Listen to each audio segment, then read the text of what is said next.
સુરત લોકસભાની બેઠક બિનહરીફ જાહેર થઈ છે. જો કે આવતીકાલે લોકસભાની બારડોલી અને નવસારી બેઠક માટે મતદાન થવાનું છે, ત્યારે આજે રિટર્નિંગ ઓફિસરને ઈવીએમ અને વીવીપેટ સોંપાયા હતા.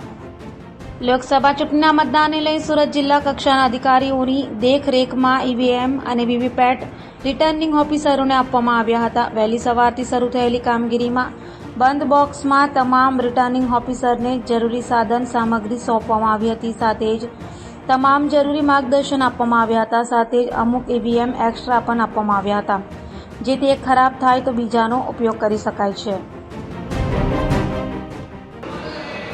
ભાઈ, આપનો પરિચય અને કઈ રીતનું આવતીકાલે મતદાન કેન્દ્રનું કઈ રીતનું આયોજન?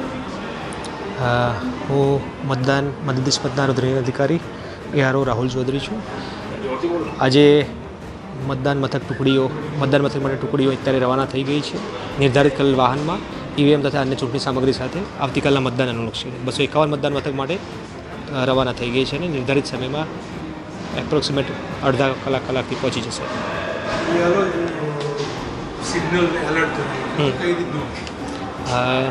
હીટ વેવની આગાહીને ધ્યાનમાં રાખીને મતદાન મથકે જરૂરી જ્યાં ખુલ્લા સીટ નથી ત્યાં મંડપ, પાણી તથા આરોગ્ય ડિપાર્ટમેન્ટના સહયોગથી મેડિકલ કિટ તૈયાર કરવામાં આવી છે.